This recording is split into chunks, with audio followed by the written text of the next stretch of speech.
Hey there, CNF buddies. I'm coming at you live from my shiny new digs. New house up in Eugene, and I've got a nice little office I can call my own. Not a cloffice like I had in my last place, a hybrid office closet. No. An actual office with a window and lamps. There's no foam on the walls yet, so please pardon the audio, but we're making strides to be the best, and part of that is me shutting the front door and getting the hell out of the way. I still haven't quite figured out how to completely edit myself out of these interviews, but I'm working on it. Don't you worry. Rachel Corbett, she joins me this week for episode 88 of the Creative Nonfiction Podcast, the show where I speak with the world's best artists about creating works of nonfiction, leaders in the world of narrative journalism, essay, memoir, radio, and documentary film, where I try and tease out origins, habits, routines, mentors, key influences, so you can apply some of their tools of mastery to your own work. Rachel is a freelance journalist whose work appears in a few rags you might have heard of, The New Yorker, The New York Times, etc.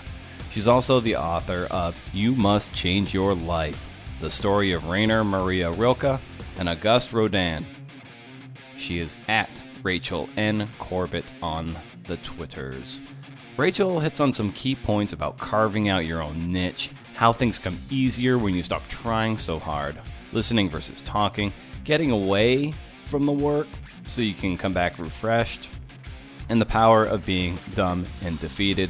Some of us were born this way. Stay tuned to the end of the show for some incentivized calls to action. In the meantime, here's my conversation with the brilliant Rachel Corbett. But certainly before we get to that, something that really struck me in the introduction of the book was that you had really no intent on becoming a writer. So before we unpack that a little bit, I want to maybe ask you, what did you think you wanted to be when you were younger and coming up? When I was young, I didn't really know. I would say, I think I wanted to be a doctor, actually. But I didn't. And then it wasn't really until I went to college, and I studied like psychology. So I wasn't really in the arts or into writing at all. But I think it was, I thought about maybe going to law school. I thought about, I wanted to do some kind of like, something kind of activist. I wanted to go into maybe like public policy or advocacy or I wanted to work with women. So it was until after, quite a while after, until the end of college that I ever considered writing.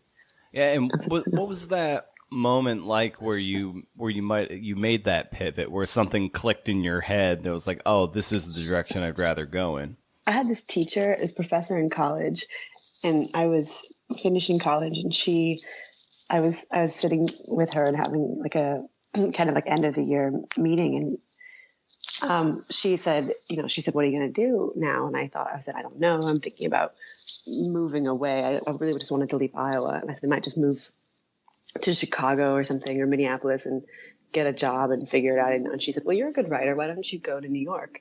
And you could intern for a magazine or something, and you could write for Harper's or the New Yorker or something, she said. And that was kind of mind blowing. I never thought about that before. So I did. I just didn't know what to do. I was really aimless. So I did. And I got an internship at this like little, like kind of political news, kind of women's news website. And they were great because they paid like $9 an hour or something, which was amazing for an internship. Right. And at the time, and then I just stayed in New York. I got another internship, and then I went to grad school, and then, finally started getting work in writing. What was the name of that website? It was called Women's E-News. Mm-hmm. It's still around. It's great, actually.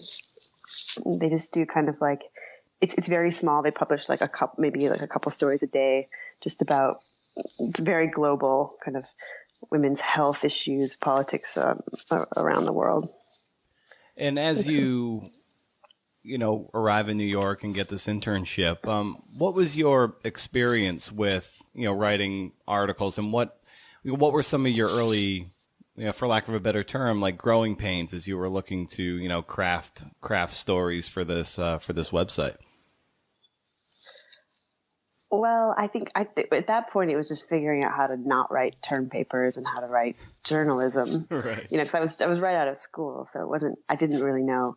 And also, I think I was still figuring out whether I wanted to be kind of in advocacy or in journalism. I didn't really understand the difference at that point. So this was a kind of in between venue, because they did real journalism, but it was, it had obviously its own kind of political agenda in the sense that it was focused on women, and it had, a kind of progressive view. So I think for me, it was sort of figuring out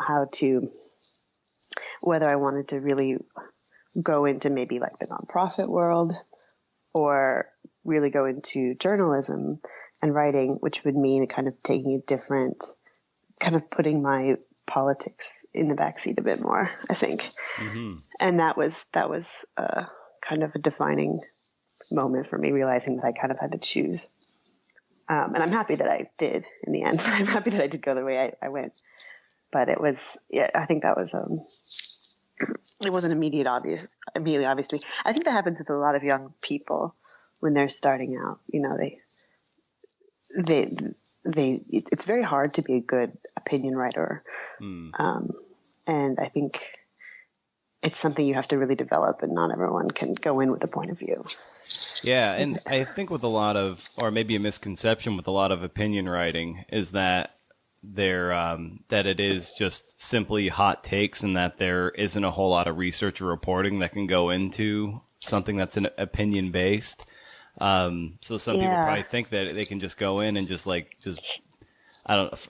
kind of be a blowhard in a sense, but like truly great opinion writing actually is founded in superior reporting. And was that your sense that like when you had to develop a reportorial muscle?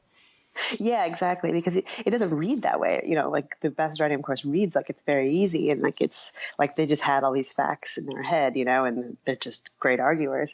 But of course, you realize, when you try to write that way, it doesn't turn out so well if you don't do all that research. So that was, I think, for me, that's why I went to journalism school, and I think it was partially to develop exactly what you're talking about there. Some kind of support system. I didn't feel good enough as a writer yet, I guess, to be that, and I think that's also why I didn't write fiction, because I didn't feel like I had enough in me alone, with just my thoughts. I kind of always needed to draw from the world and research. So. And you went to Columbia School of Journalism? Yeah. Right. Yeah. And so when you got there, what did you feel like were your strengths and your weaknesses as a budding journalist? So, sort of the same. They're kind of two sides of the same coin. I would say one is like, I didn't know that you could just basically call people on the phone and they would tell you. You can ask them questions and they'll tell you things and they'll answer you. And it's very simple, but I lacked that sense of entitlement, I think. And it was really useful for me for that reason. It's something that maybe not everyone needs to go to journalism school for, but for me, it was kind of powerful just to realize that you can just go places and ask people things and then they'll give it to you. Mm-hmm. And so that was like, I guess, my weakness going in, but also on the other side of that, I was pretty impressionable and pretty open-minded. It was all kind of amazing to me. And so I think I was a kind of good journalist because I was very receptive and I didn't have I was so kind of, I was also like 20 at this point. So I was really kind of, I didn't have any, I really wanted to tell other people's stories. I didn't have anything. I didn't have a real agenda, of my own. So I think I was really kind of a sponge in a way that was maybe useful. Did you struggle at first when you were, say, interviewing people in power, and then having not to be adversarial, but to be to pick up that phone and be somewhat forceful and not combative, but you do have to sometimes push back, and that's a weakness I have. I tend to just let people talk, and I have a tendency to just let them talk and not really push back much because I'm just kind of listening. So I wonder where you fell on that and how you developed your sort of your interviewing chops and repertorial chops on that spectrum. Yeah, I'm the same as you. I think it's like it just took practice and kind of like nerve to push people on topics. Though it can also there's something to be said for like there's some advantage to saying nothing and just letting people go forever. Yeah. Eventually, they fill the silences with information and things that they might not otherwise say if you were really kind of directing them. So, I mean, I think there's benefits to both sides. Yeah, 'cause I know, like, I'm just not a press conference type reporter, interviewer. You have to like elbow your way in, or that kind of. It just doesn't appeal to my taste. And is that the same case with you? Yeah, it's terrifying. I don't like to do interviews in front of a group of people either. Like, I don't want to like publicly. I don't want to just shout my questions over a room, or that's hard. Or, under that kind of pressure, you get one chance or something. It's definitely nicer to have a conversation with somebody in private. What did you gravitate towards, I guess, as you were diving deeper into your grad school studies? And like, how did your tastes evolve and change? And how did you ultimately pick the course of journalism that you're on now? I wish it was a better story, but it was a little bit practical. Because when I finished, it was 2007, and it was right when all the media companies were starting to lay off. Condé Nast was gutting jobs, and it was right before the economy collapsed, and so there just wasn't any work, and I was like thinking about moving to like Arkansas or like a place like this to go work for one of the all weeklies, but then they started closing too.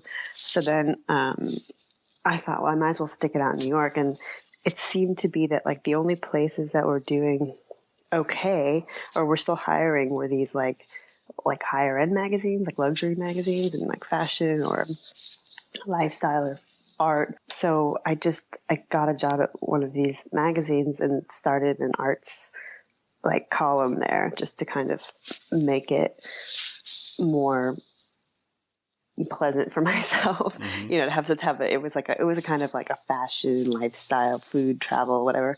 And they didn't have much visual art coverage. So I started that. And then I was kind of started freelancing on the side for art magazines. Like, I think maybe Art News was one of the first ones, because they were a more journalistic focused one. And I always just felt like there was a need for more accessible arts writing, and also for there were also places like that who it seemed like always needed good writers who were not necessarily who could write in an accessible way. And also there was, I think writers were not going that direction because they were intimidated sometimes by art or just by the content. So it seemed like there was a kind of a space that needed to be filled, and I kind of found a little niche for myself in there between kind of art and journalism. Yeah, and were you always drawn to the art scene, and you felt like that was a niche you could dive into, or did you recognize it as a niche and you sort of were like, all right, well, that's a place where I can take my writing skills and make my own niche? Yeah, it's a little of both. I mean, it was kind of practical. Like I really did feel like there was like a need for somebody, and a kind of opportunity, just professionally, but also, I don't know what it was. I think, my brother is an artist, And my dad was a kind of, an amateur artist. And I think it just was something I felt comfortable around. And a lot of my friends have always been artists. So I don't really know why it happened, but it was definitely I wanted to, I can't explain exactly why. I think it was both practical and it just felt very natural. I don't know what else to say about it. Mm-hmm. I wish I had like a clear, trajectory, but I don't really know. And so because it is on its surface, it feels hard to get into and hard to understand, and people who want to educate themselves more might feel a little insecure that they're going to sound foolish or missing a fundamental element of understanding art or high art. So how have you been able to convey what it is in as you said, like a very accessible way to a reader that then they might be able to graduate to like higher discussions and higher discourse when it comes to talking about, sculpture or painting or poetry? Well, two things. Like one is that like when I started doing the journalism, for me it was like the art world also had like every aspect of a story you would want to have. Like there was money and power, and then you have characters with the artists. You have visual things to describe. It was the whole scene was great for any journalist, really. But in terms of like actually talking about art. And making it, I think it's really just, it's a matter of simplifying the process a little bit. Like, I think a lot of writers try to write about the ideas and try to tell you what things mean before they've really looked at something. And so I think it's like, if you really start out and like, and really accept that you're kind of dumb when you look at something, and just sort of humble yourself in that way, then I think you could start to describing it, writing about it as a way to kind of start to look at it or to understand the whatever the object is, and then you can kind of start to draw conclusions. But I think it's really just allowing yourself to kind of be dumb and defeated before when you start, and then moving from there. It's the story of my life, Rachel. Just right? Dumb and defeated. Me too. I don't know. It works. Whatever works. Do you recall like a first sort of illuminating moment when you went from dumb and defeated before a piece of art, and then you really were able to unpack it and crack its code? Did you have a particular piece and a moment around that?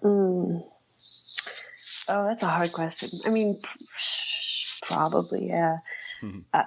It's the same way with poetry, I think when you kind of try to dissect it line by line, so I feel like that's also the whole theme of this book, basically, is how to look at something and let it kind of open you up, let it kind of change the way you think. So I think in terms of, I'm trying to think of like a particular example.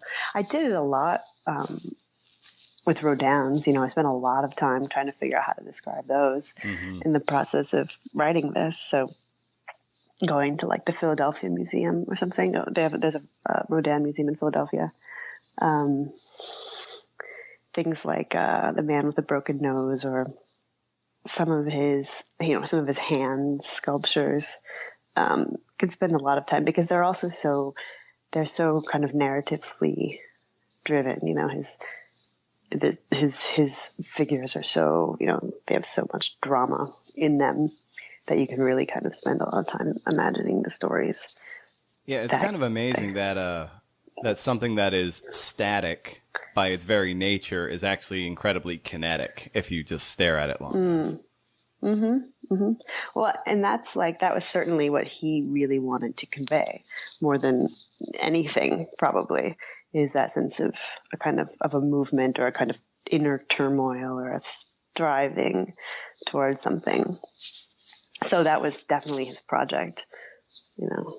Yeah. And in the introduction to the book, you have this moment where your mother hands you letters to a young poet. And what was that exchange like, and how illuminating was it to then be reading through that book and then to ultimately realize it was a book that was gifted to your mother at a similar age? Yeah, it was like the perfect time to read it. Like that was the perfect age and the perfect circumstance. And I don't know if it would be the same if I were to read it now. It might be too old now, but I think it was, I'd never really heard of it, but it's exactly like, it's like less than 100 pages. It's very short. It's very accessible in its way.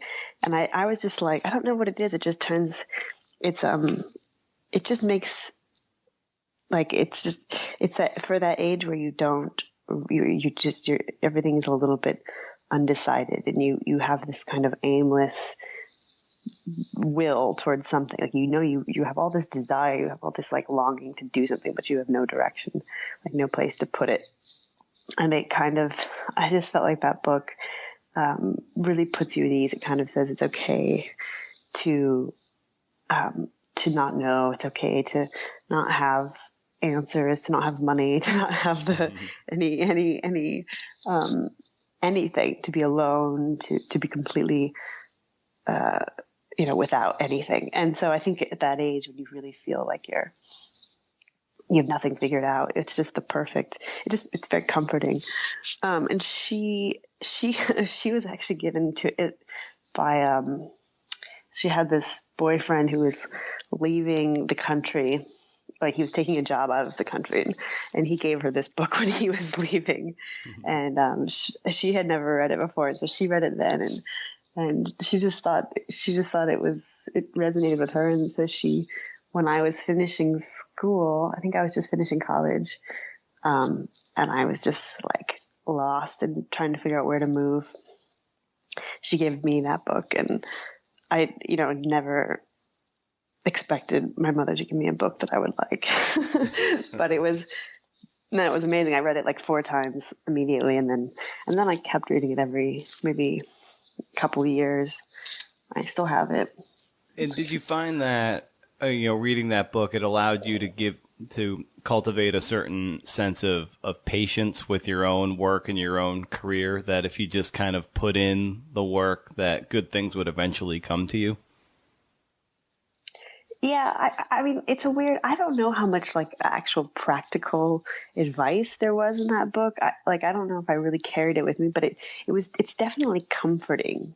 Like in your, most direst, most dramatic like emotional moments, there's something very comforting about it. But I don't know that I really understood I think the real lesson of what he says is basically just to kind of keep working, and eventually, if you're good enough, something will come. I mean, it's not very, and to be alone and to, provide yourself the conditions in which you can work. This is sort of the main messages of Letters to a Poet. But I think it was more like in moments of despair, we could flip it open, and it would tell you that like your despair was exactly the correct feeling to have at that moment. So, so embrace it. And that was so it was more like in those kind of moments that I found it to be useful. And Rilke was he was starving for a mentorship, but did you find it odd that a poet would seek someone in another discipline as his prime mentor? Yeah, it is interesting, isn't it? I mean, he had tried to find other writers. He had sought out Leo Tolstoy in Russia, and George Simmel, the writer and philosopher in Germany, and of course his other great mentor is Lou Andreas Salome, the writer. So he had a lot of literary mentors, but I think that Rodin was very particular for him, and the influence was so great because it was a different medium, and because he really envied sculptors. His wife was also a sculptor, and he really wanted to make. He envied that they could make real objects that sat in the world, and he always felt like poetry was a sort of lesser form because it was intangible. And he thought that the highest, like if certain poets could, like Baudelaire could make sculptural type poems at least, and that was what he wanted. So he felt like studying sculpture would be the closest way to figuring out how to make his poetry have more weight, basically, or more structure. He had always had he was kind of coming out of this German romantic style at the time when he was very young, and he was much more sentimental. And so he really took a full kind of 180 and started, he stopped kind of writing about human feelings and started writing about objects in this way, in this attempt to kind of create objects through writing about them. One of the questions I always like to ask people I have on the show is what other artistic media do you consume to help inform your writing or your whatever your main vocation is? What thing do you do differently to help inform that? And it's kind of Rilke was doing that by looking at sculptures. How can I make my poetry look like that statue? And that's kind of maybe a good lesson for anyone to maybe look outside your discipline to make your own discipline better. Yeah, exactly.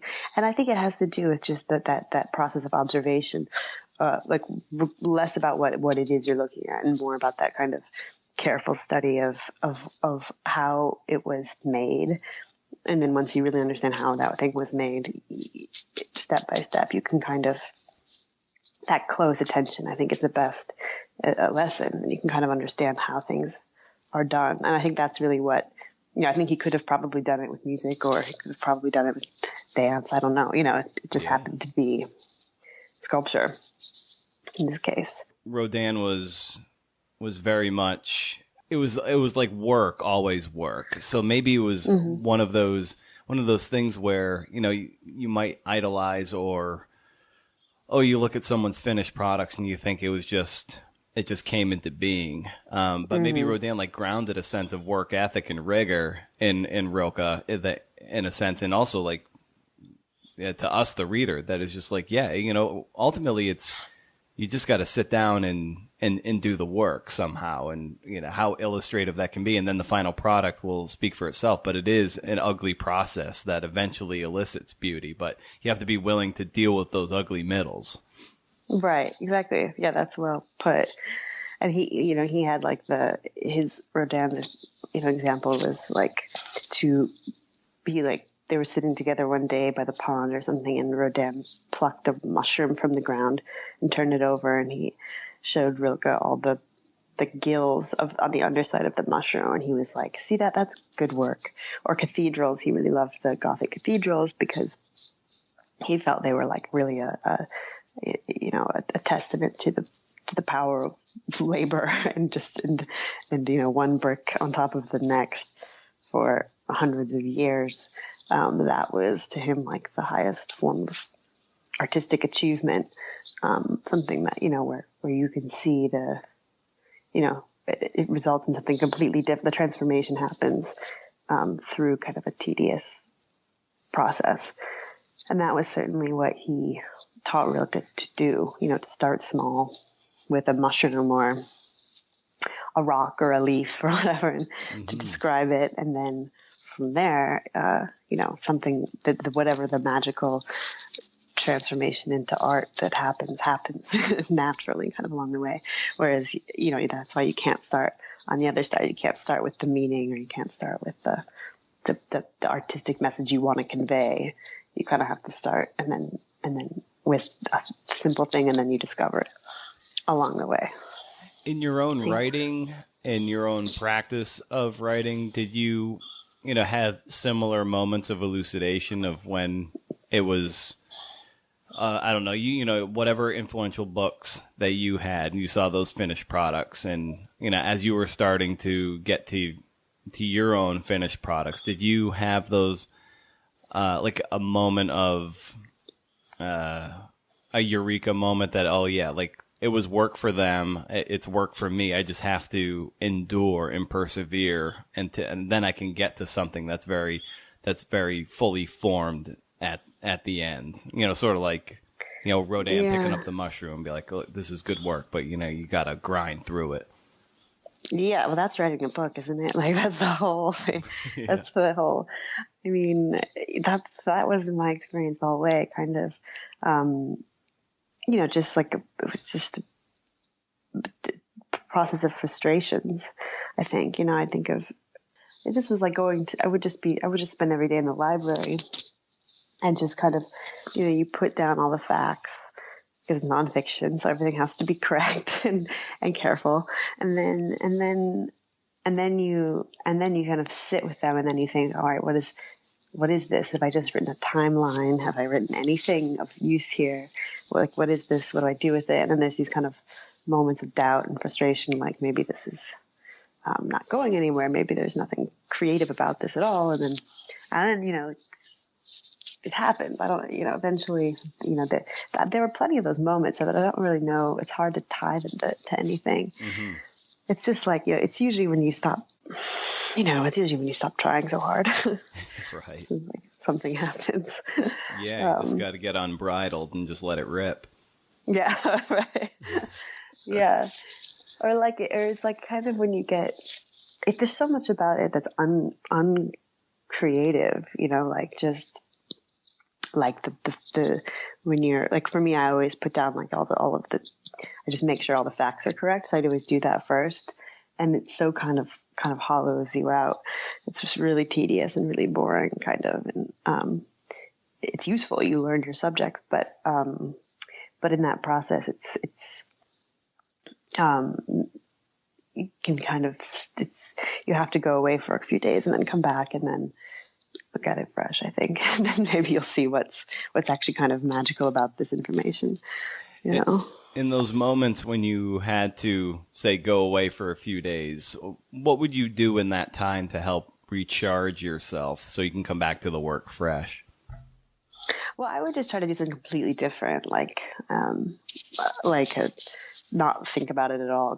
I would have probably, you know, when I was writing it, I was also working. So I would go work, you know, do a story about whatever, something, you know, for some magazine, and then just put it away completely and then come back, you know, a couple days later. I would just try to segment the days so that they were completely different. One was purely the book and one was purely maybe a magazine story or something.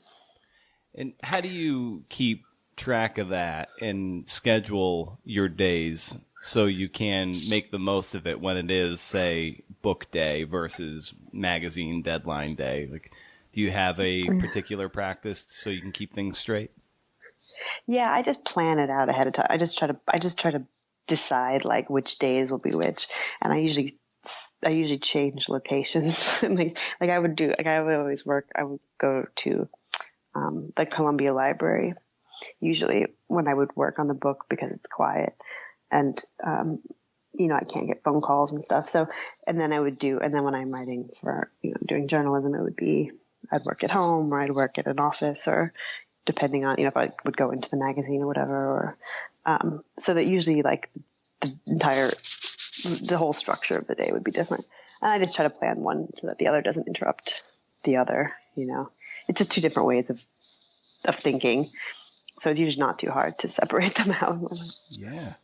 And one thing that really struck me when I was reading the book was how, you know, Rilke, he, at one point, I think it was when he couldn't get a toehold with the right mentor. And so he designed his own syllabus of study, which I thought was really brilliant. Mm-hmm. And it's something that like anyone can do today. Sort of like you can make your own MFA if you want, like save the money and just go find the people you want to be like and read their shit and study their stuff. And but his was hilarious.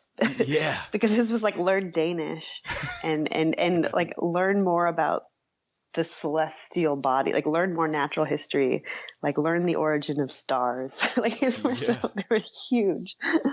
Yeah, I love that so much, and I thought that was like such a great way to sort of seize your own study and be as self-made as you can. And what so I took that was something that really stuck in my head, and I wonder as you were doing your research and as an artist who works in true stories, and these were also artists you were studying in different media, what what did you learn and take away from studying them that maybe you were able to say like, oh, that's cool. I'm going to steal that and apply it to my own work. Uh, Certainly, like, I mean, I didn't. What I do like from what his idea was when he was making that syllabus was to actually not include any literature in it. So it wasn't. It was a syllabus basically to broaden his his horizons to learn other things. So I thought that was actually really useful. So he would, it would be, the closest he would come would be maybe to learn about architecture or something. And I think that's really useful to kind of, you all the time have to read if you're a writer, but, and I all the time I'm looking at art, but I think it's really, I learned a lot about like, history and when I was working on this about the architecture in Paris and the way the city was constructed and about psychology and the history of how the influence between like aesthetic philosophy and psychology and the origins of Darwinism, and these were all like ideas that were completely relevant to the artistic scene at the time, but you don't necessarily associate them together now, or you wouldn't naturally do it. So I think there was he was absolutely right that, studying Darwin had everything to do with, or Nietzsche had everything to do with understanding the kind of the literary circles too, because everything's coming out of the same culture. So for me, I also read a lot of Nietzsche and Darwin and all the philosophers of the time, because I don't think it was just that time period, but these ideas were all commingling and creating the whole culture that I was trying to write about. So I think that's actually a very good lesson.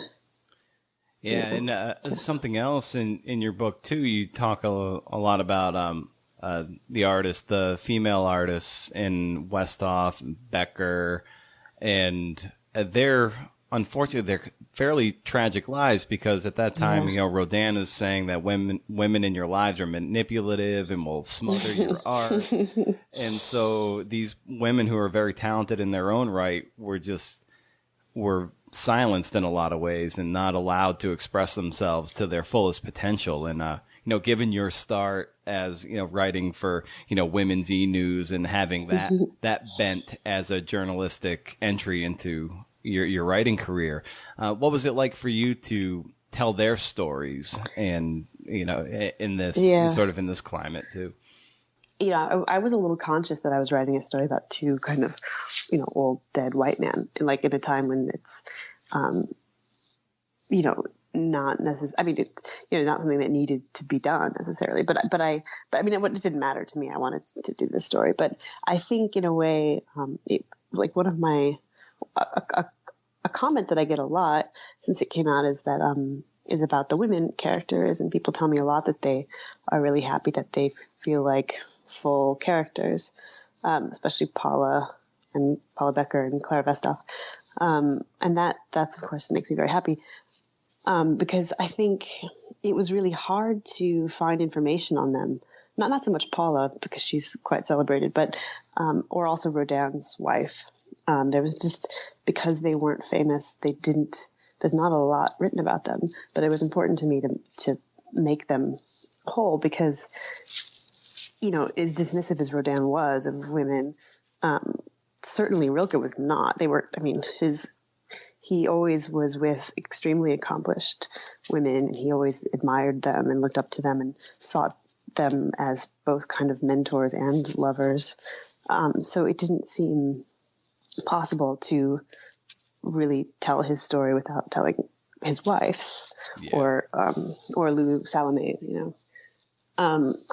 So it was a lot more work in a way because I had to really dig to find stuff about a lot of them.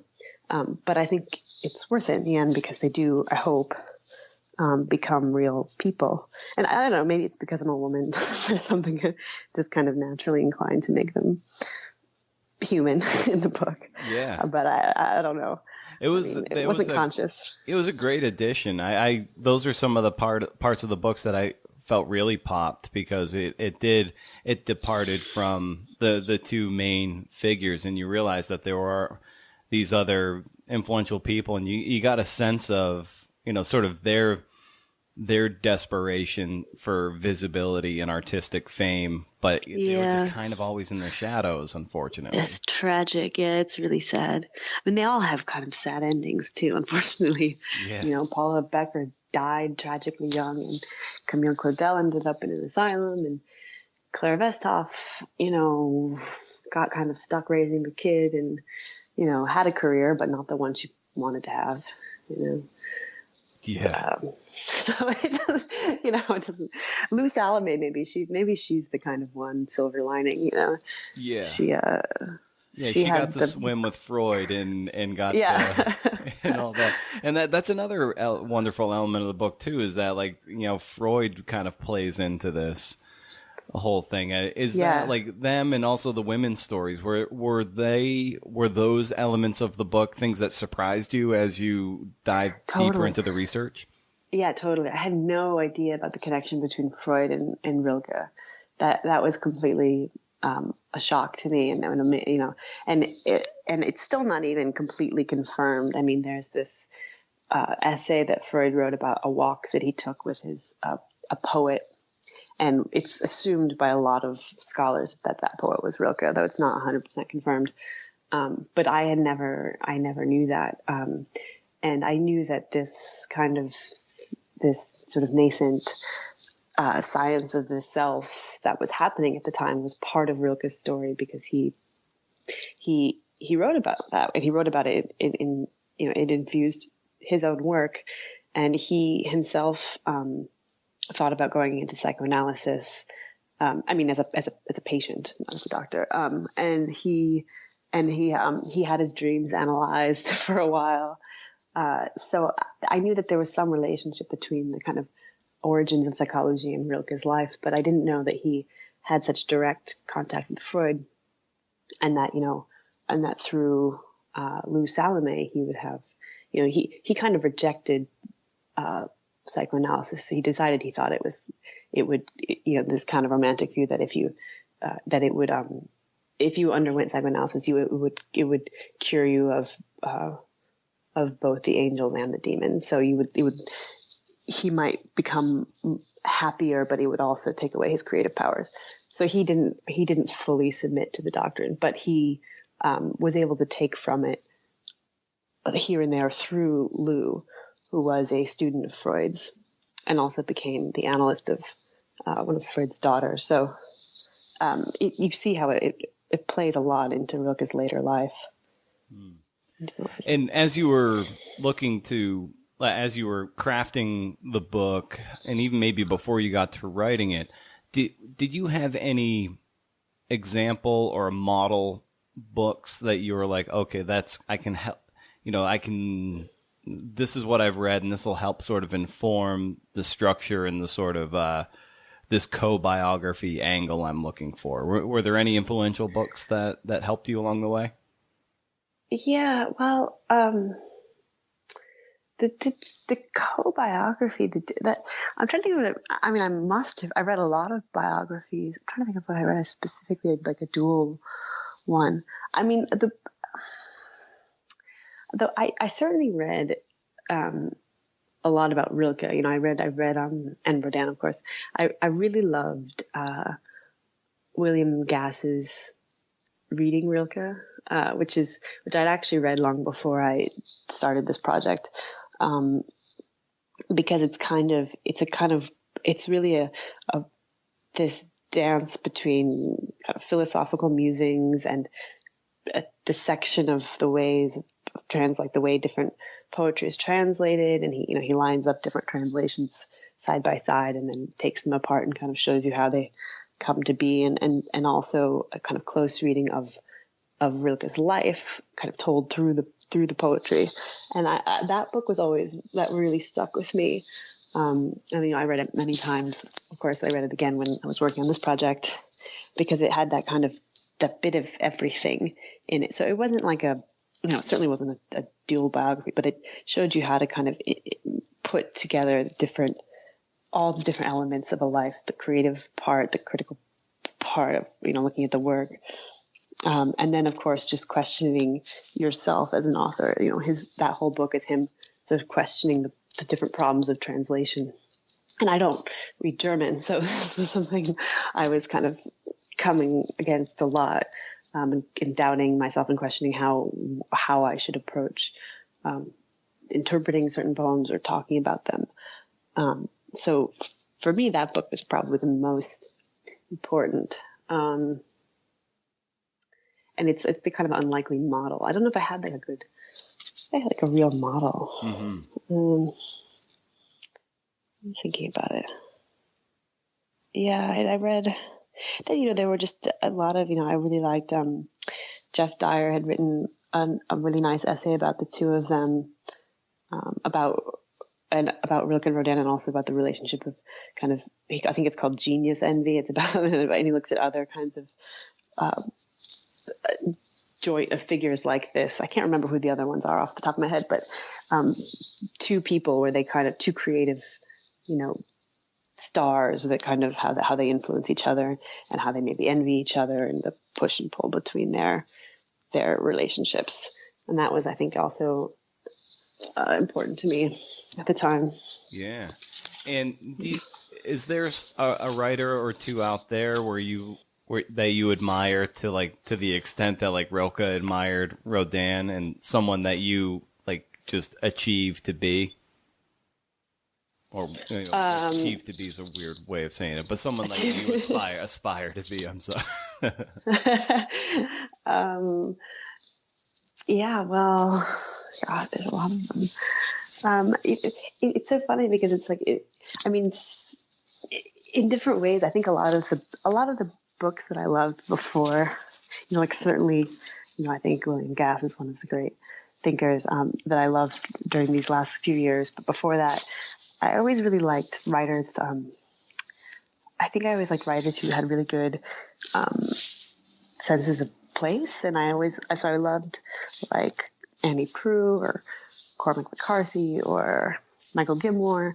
They always wrote about kind of landscapes like the one I came from, and I think those, oddly enough, were the ones that I wanted to be like. They always, if I read something recently about how,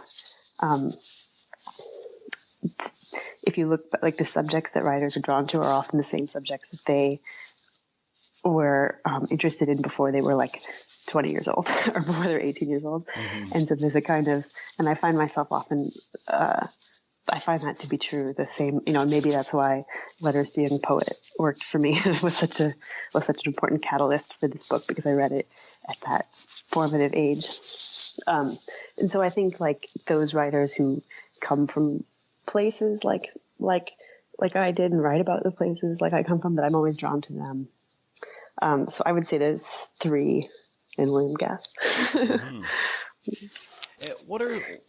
When you're in that mode of doing something extensively big as the book, and how do you set up your days so you can accomplish the work? And I know you say you mapped out, X day is book day, blah blah. But on a day-to-day basis, how do you set up your day so you feel sort of victorious when the sun goes down? Well, I don't know. That's a really good day. Well, I go far away. It's an hour from where I live. I go far away so that I'm there really for the whole day, and there's nothing else to do. And then I sit there for an hour usually. I'm good in the morning. I like to start very early, first thing in the morning. And I think clearly. I try to write a little bit, and then I get tired of writing, and so then I read a little bit, or I kind of do research, and then and like go distract myself by eating something or whatever. I mean, it's so boring. I don't know if this is like the least interesting thing to talk about in a way, but and then you work a little more. I don't think it's very often that I feel victorious, but unless you've had one of those really great, rare moments of, kind of.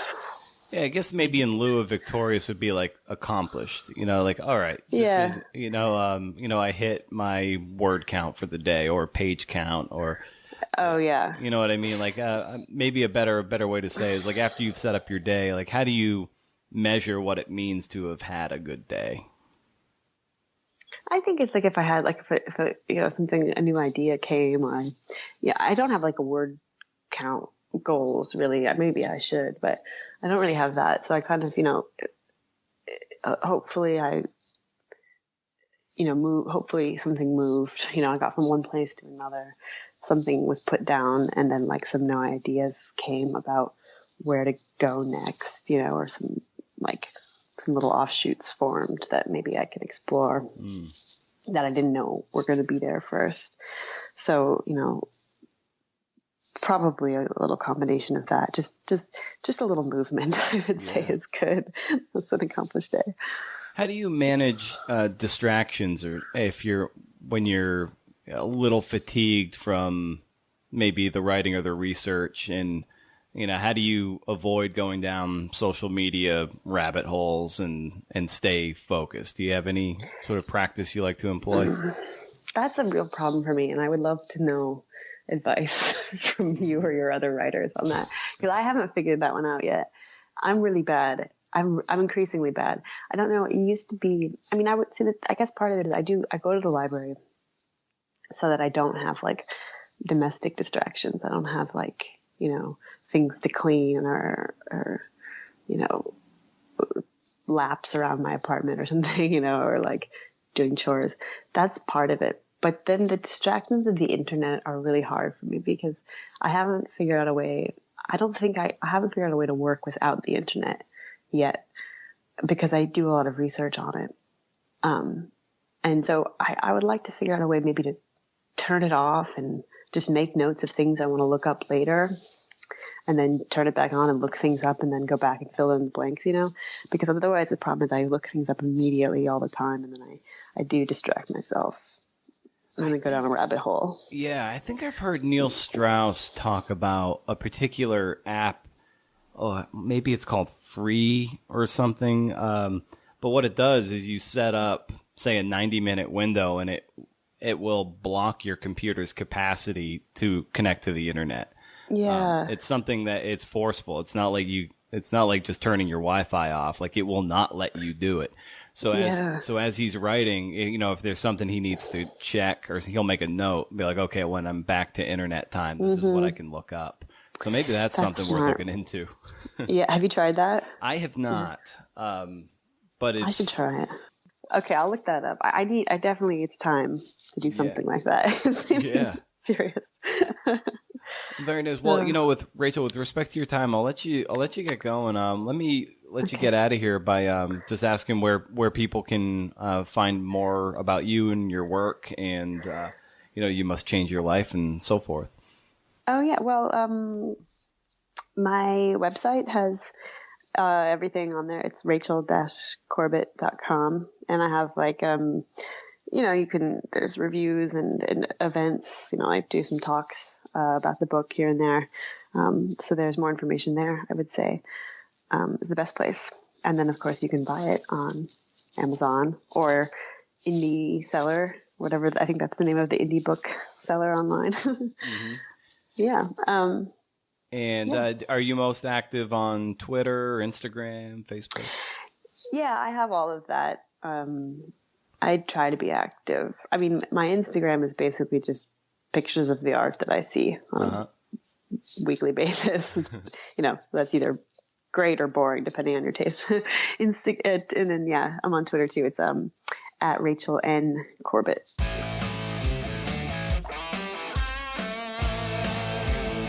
And so we've come to the end. Big thanks to Rachel Corbett, Rachel N. Corbett on Twitter. If you've made it this far, this is where I will ask you to kindly leave an honest review or rating on iTunes. Ratings take 10 seconds. Reviews take a little bit longer, but here's the thing.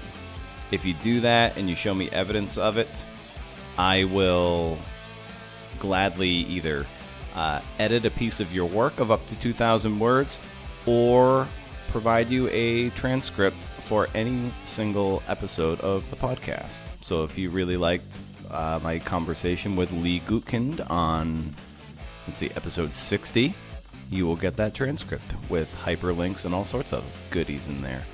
Also, I have this really great monthly newsletter that seems to be growing every month. At least the subscription base. The newsletter stays about the same size. It is a little nonfiction digest of books that I recommend, as well as some documentary film and radio or podcasts. So it's a great little thing to give you some things to chew on for a month. So it's once a month, no spam, and you can't beat that. That's at BrendanO'Mara.com. That's going to do it, friends. Until we do this again next week, have a CNF and great week. Thanks for listening.